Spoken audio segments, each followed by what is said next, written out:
Старайтесь не двигаться. Почти все. Я должна закончить этот особый заказ до завтра. Вы хотели поговорить? Давайте.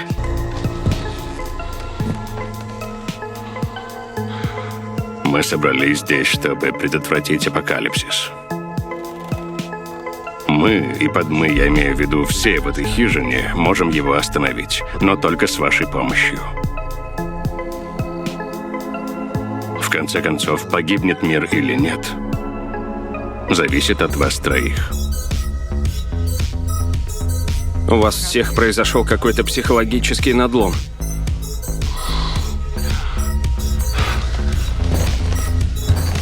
Ваша семья должна добровольно пожертвовать одним из вас троих, чтобы предотвратить апокалипсис.